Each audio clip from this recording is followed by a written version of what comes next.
The Voice of Medicine. Gedanken, Geschichten und Talks aus der faszinierenden Welt der Medizin. Denn wir bringen sie an den Puls. Präsentiert von Radiolutions.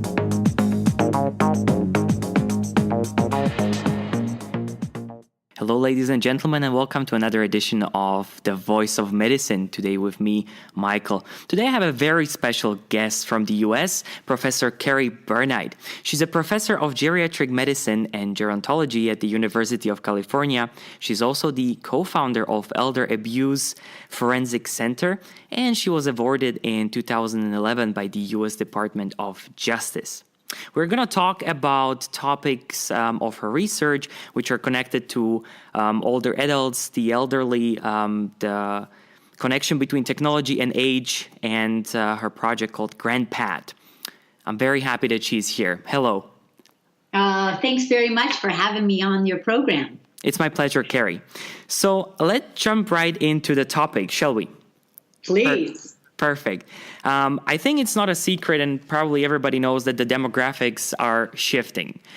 We have more and more elderly people. The possibilities through medicine actually are great. You know, we can keep more people alive for a longer time, but this also poses certain type of new challenges that we are facing these days. Now, from your expert point of view, what do you think? What are the three biggest challenges that the older adults are facing these days? And I didn't really want to put a number on it, but, you know, three is the charm. So what would be the three in your opinion? Perfect. I'll start with the one that I have spent much of my career studying. Mm-hmm. And that is, as we age, it is a global phenomenon that people have less connections than they have in their younger years. And the reason for it is because many times we retire from our careers, or we're no longer having the same interaction we have when our children are in school. Mm-hmm. And additionally, if we maintain friendships just in our same age category, sometimes our friends pass away, our spouses may pass away, or our dear friends may be living with cognitive impairment. So because of this, we have less connection.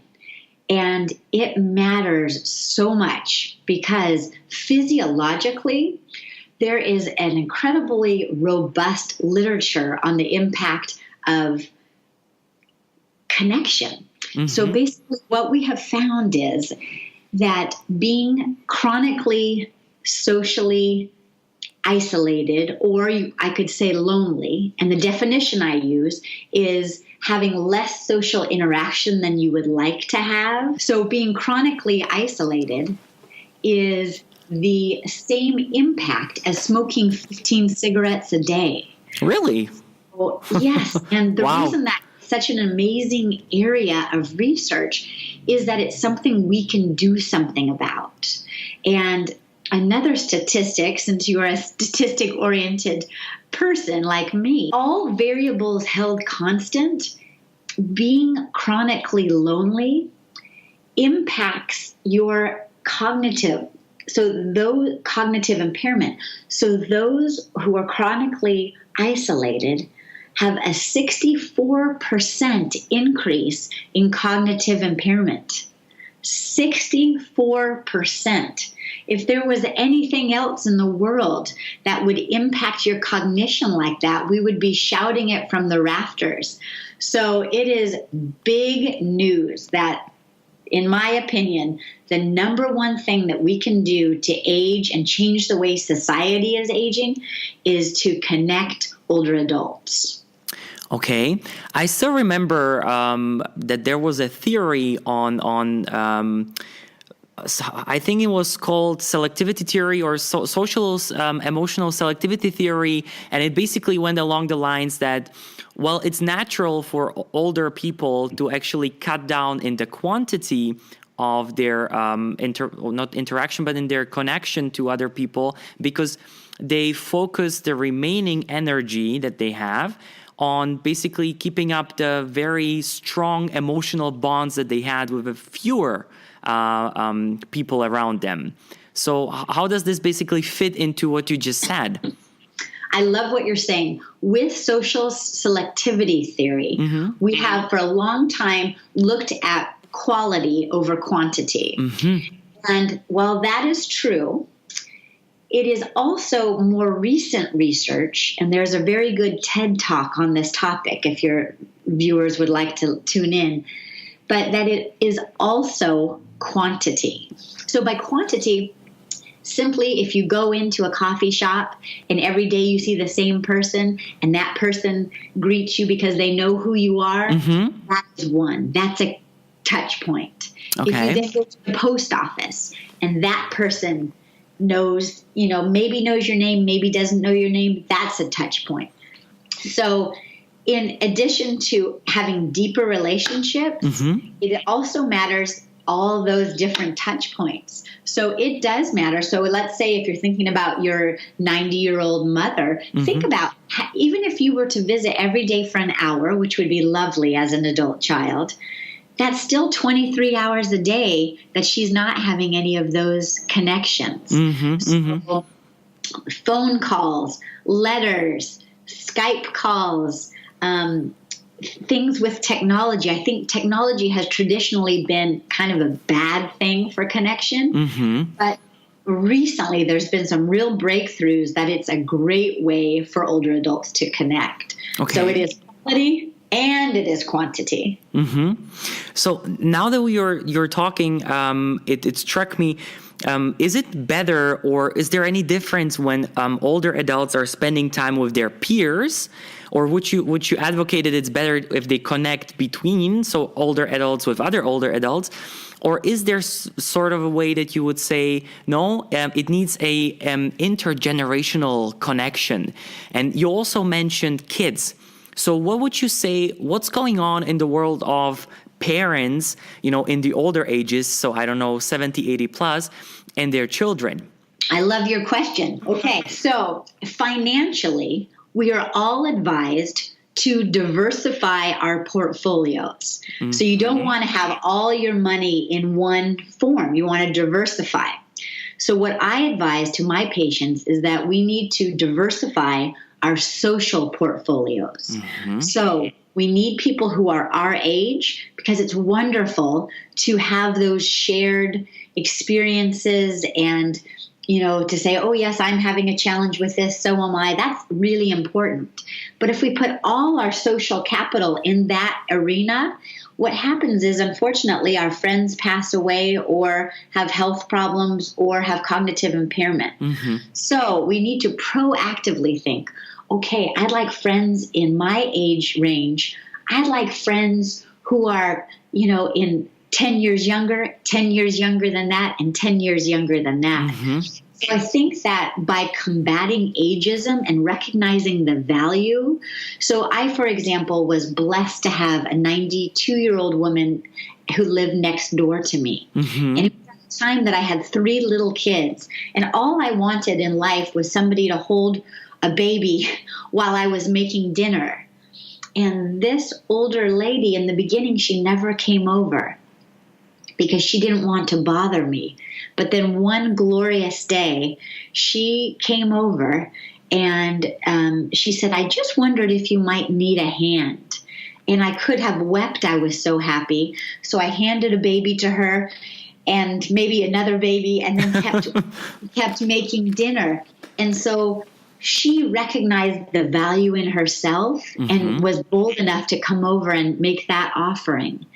And so since then, I have learned that I go to my neighbors' houses and we sit down and we connect. And I recognize that now I'm 50 and I have 20-year-old friends, and that I'm of value to them just as they're of value to me. So I would hope that each one of your listeners right now looks at their social portfolio and thinks, am I diversified enough? About the fact that, you described this older lady not being sure to ask you if you need help or even to get in contact with you, perhaps of the, based on her feeling of self-worth because of her age. Now, Yes. what you can see around is perhaps a missing meaningful role or task for the elderly. I mean, a few years ago, there were still the designated grandma, grandpa, they had to take care of children, but families changed a lot in the last, I don't know, few 50, 60 years. People are living abroad and people are not really visiting each other that much and so on. So what do you think, how could we create more meaningful tasks for elderly so they really feel appreciated and got, in a way, giving them back the sense of meaningful life? I love that question. That's exactly my area of interest. And okay, so the wisdom is derived in the older adult. Mm-hmm. And in fact, one thing that people don't really realize is that your left and right hemisphere are more closely integrated as you age. And what this means is the best problem solving that you'll have is as you get older. But we're so focused on memory and processing speed that we don't recognize that these increased problem solving skills. And I'd like to give you an example of that. Please, yes. I have a colleague who has passed away at Harvard University, and Gene Cohn, had an MD, PhD in the study of aging, and was such an inspiration to me. And he had a mother who every Tuesday would come to his house for dinner, and she didn't drive, so she would take the subway. Mm-hmm. And he would come after Harvard work and pick her up in his car and then go to his house. One day he was late from work, as many of us are, and so she walked out in the snow at 92 without a cell phone, without her son there. So she, because she had this integration of her left and right hemisphere, next door and saw that there was a pizza place.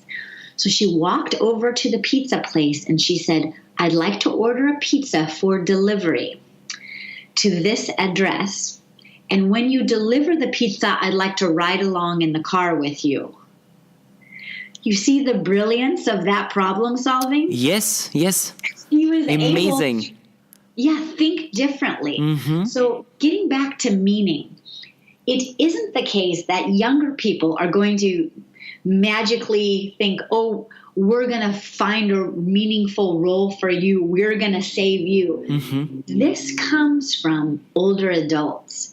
So it is each of us as older adults and future older adults to say, "I recognize my value.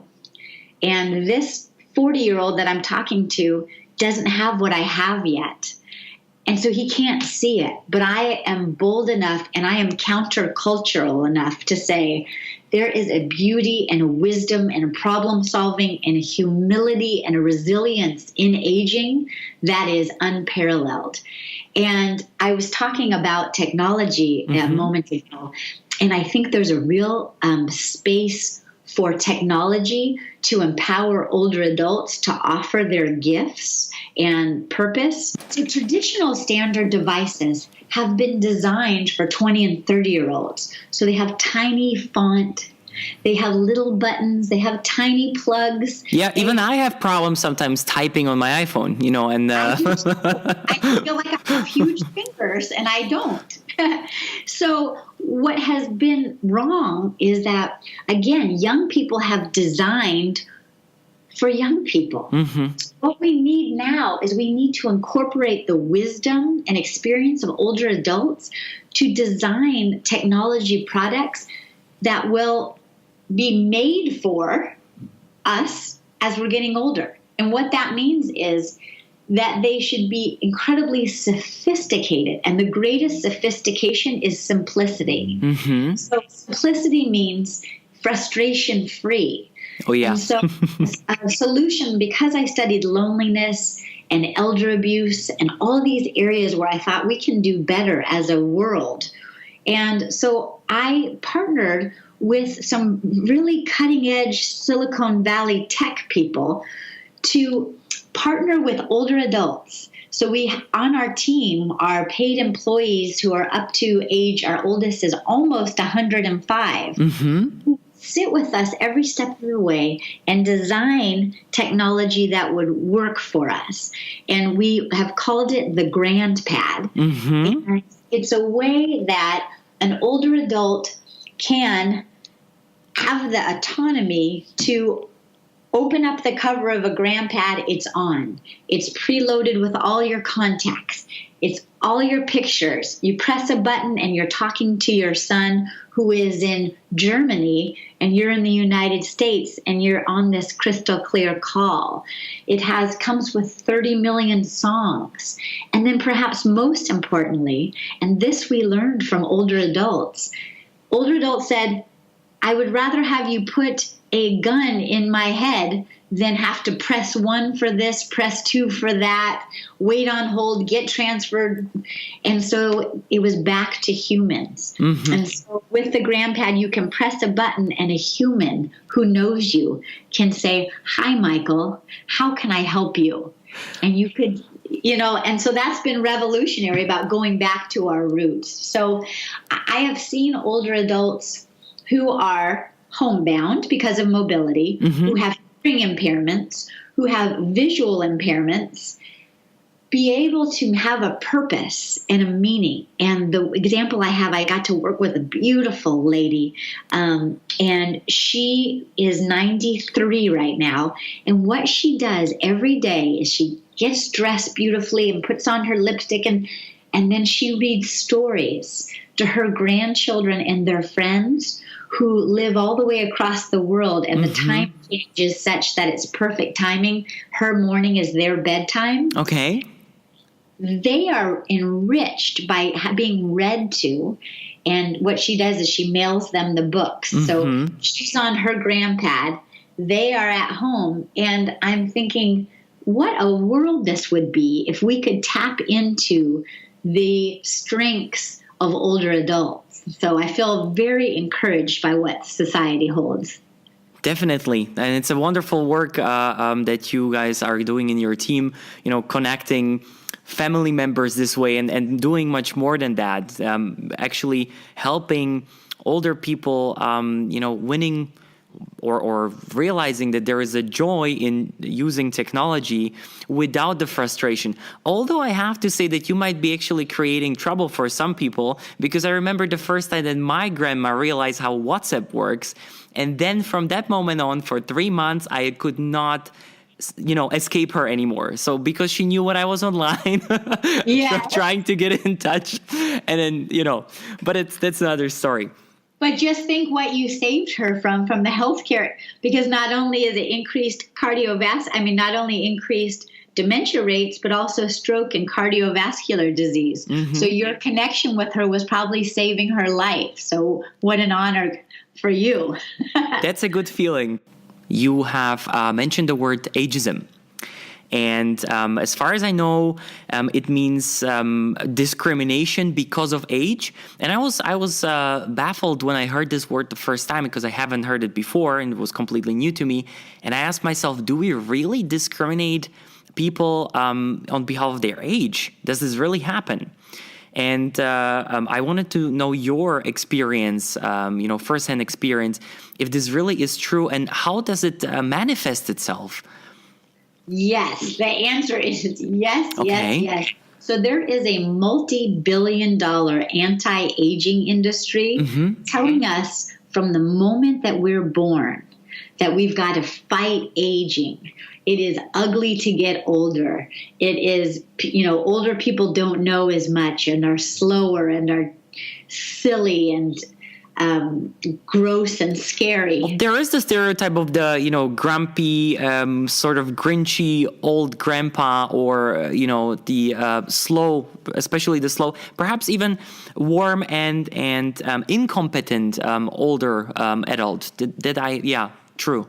Unfortunately, that's true. Like if you look at birthday cards is a great source to look at how people fear it. And it's so lucrative. So companies are making billions upon billions of dollars saying you need this cream for your skin to keep it young. And if you'll just do this, you'll keep your muscles wonderful and you won't age. And so it's not going to go away. There is a business in making people afraid. And an example I'd like to give you is I gave a lecture to a group of 10-year-olds, and I went in as the doctor of the day, and I was going to talk about aging. And so I said, now let's talk about what happens when you get older. And what I thought they would say is your hair gets gray, or your skin changes, or you retire, or you become a grandparent.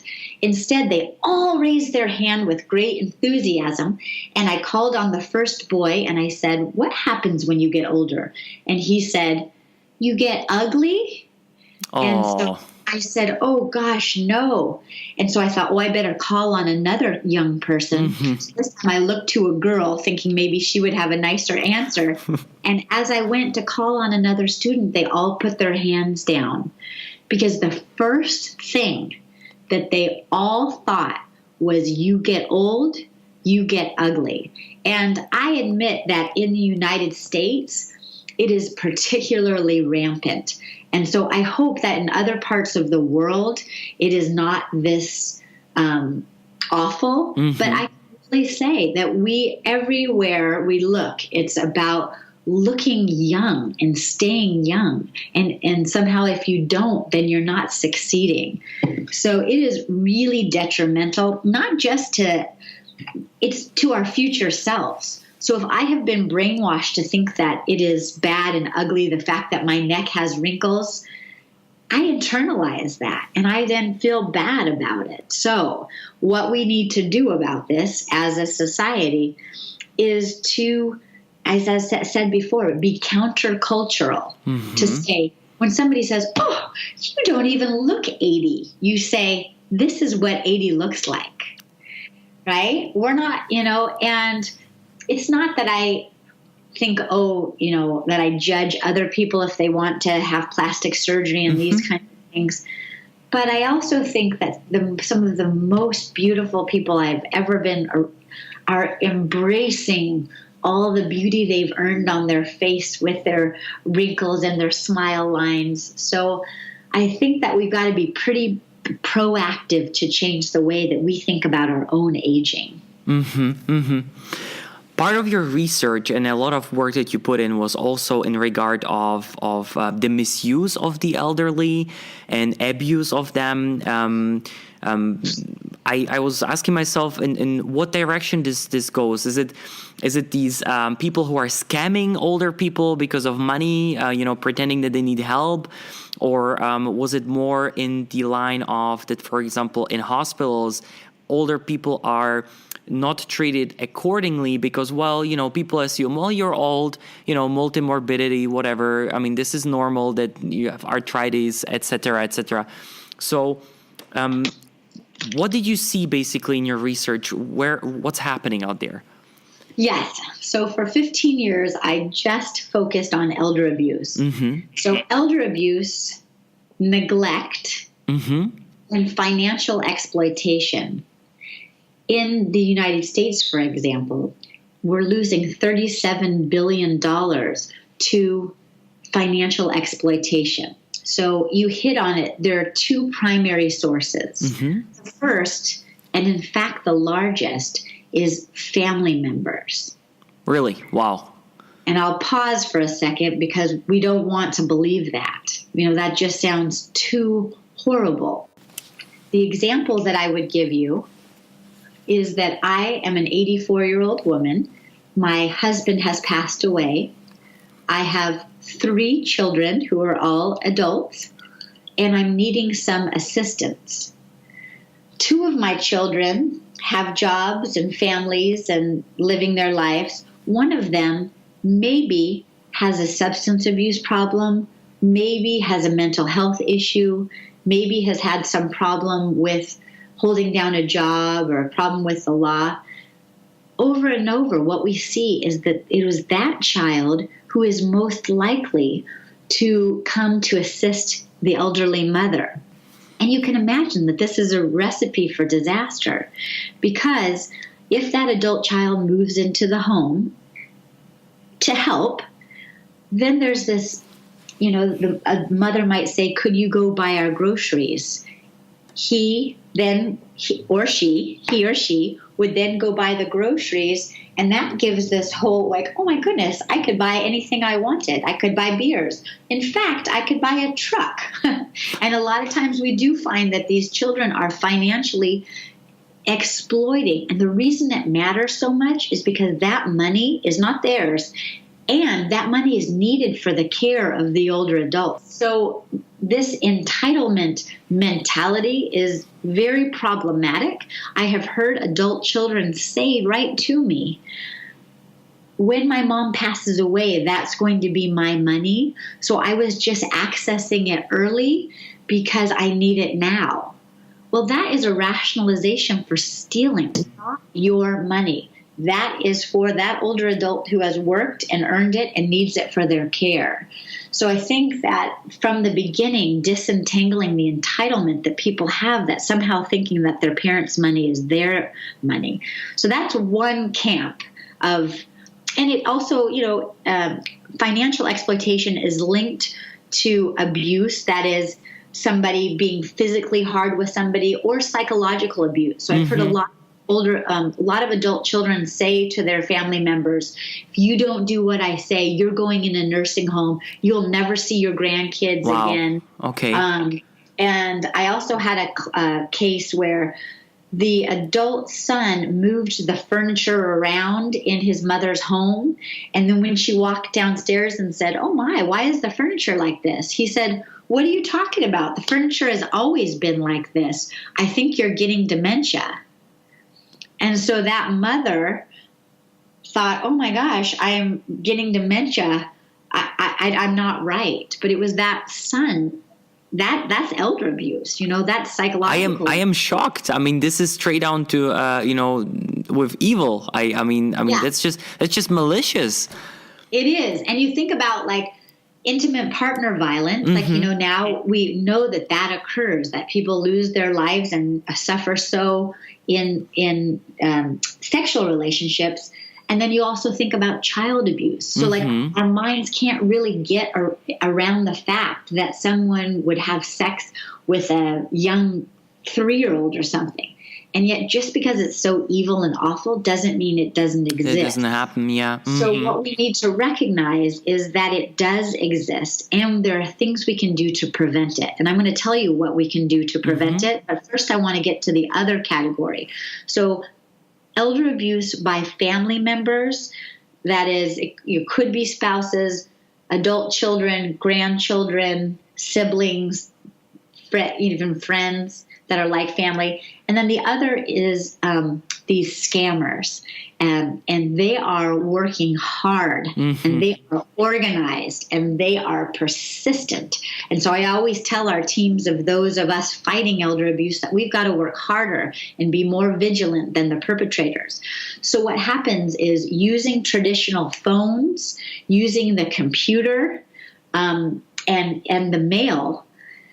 I'll give you an example that happens all day, every day, which is an older adult will get a phone call.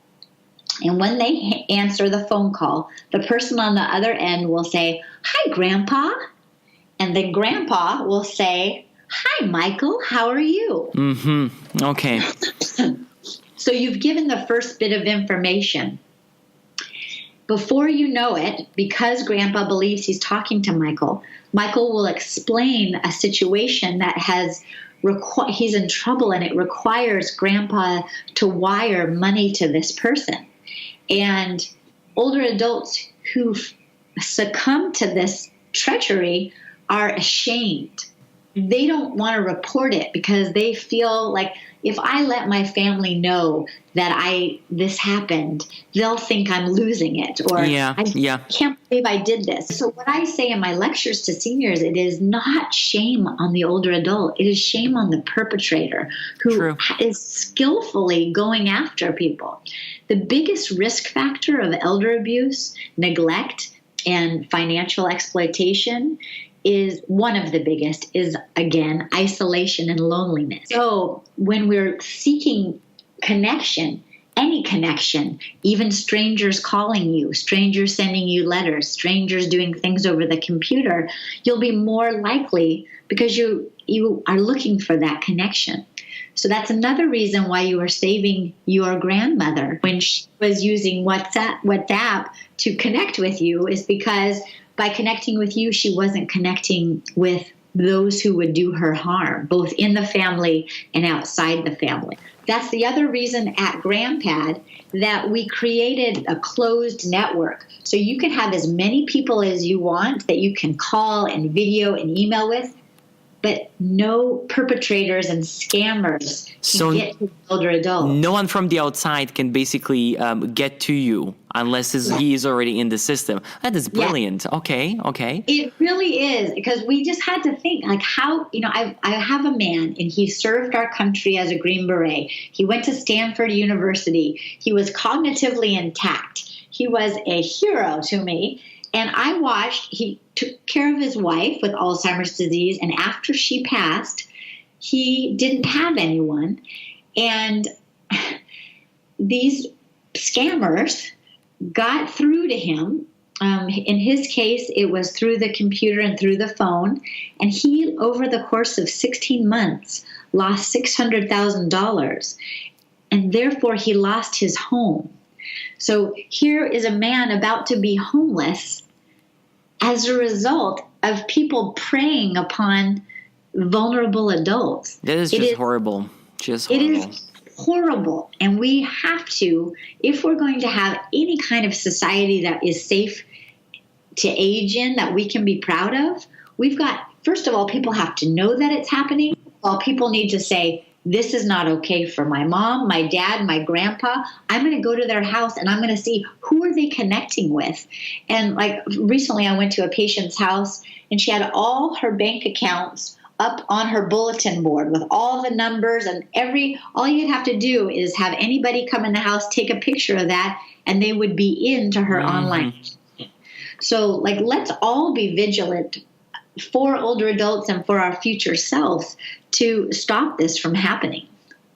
So the way how to change things or prevent any further, mischief is, first of all, education. So let people know that this is happening and tell them also to help others to spread the word.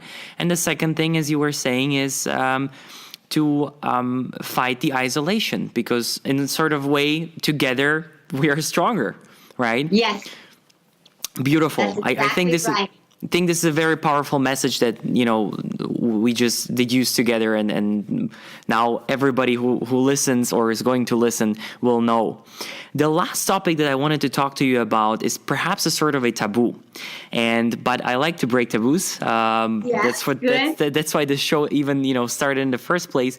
I have heard a lot of people being very, how should I say, skeptical with the topic of older age and sexuality. Half a year ago, maybe I even read an article that this is something what needs to be addressed, because older people still have their needs.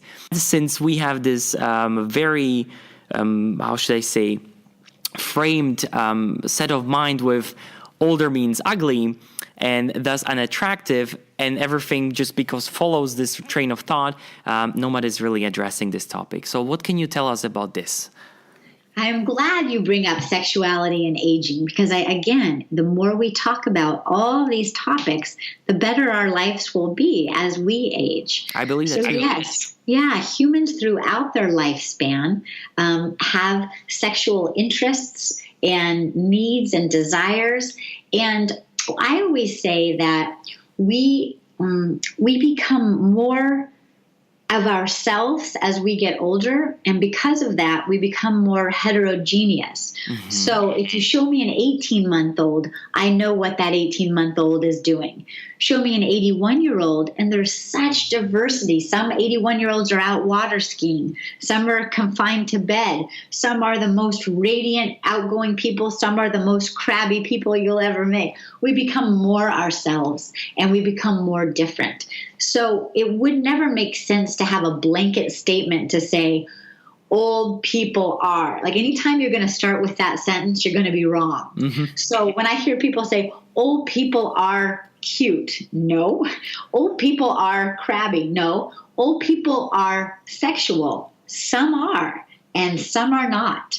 And so the first point I want to make is within relationships, as you age together, it's often likely that like in your 20s and 30s, you maybe have the same kind of libido. And then as you get older, one may have quite a bit of interest in that area, and one may have less. It may be the man, it may be the woman. So that's something that communication is really important. Mm-hmm. And the best is to start talking about it when you're younger, because then it's not as hard. So I see some relationships, they haven't ever talked about sex until it was a problem. And then they're in their 70s and it's hard to talk about. So that's one thing. Communication matters. And then a lot of people, they lose their partner through death or divorce, or maybe they were never married or in a relationship to begin with. And so there are people who would like to be sexually active or not in a relationship, and that's true at any age. And so I was involved with some work because there's actually, because people don't realize that older adults are sexually active, sometimes the behavior is actually risky because people are having unprotected sex, and because pregnancy is not a problem, they think that, everything is okay. But still, there's sexually transmitted diseases at every age.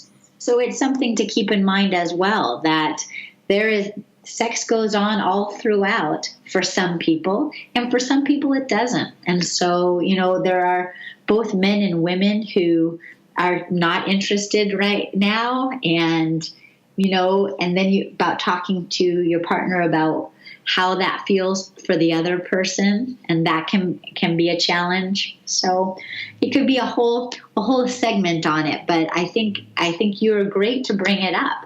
And that sexuality is something great and something that can continue out throughout the lifespan, but doesn't always. Thank you very much, Kerry, for closing our beautiful talk with a little spice in the end. This was another episode of The Voice of Medicine with Professor Kerry Burnight and me, Michal. The Voice of Medicine. Gedanken, Geschichten und Talks aus der faszinierenden Welt der Medizin.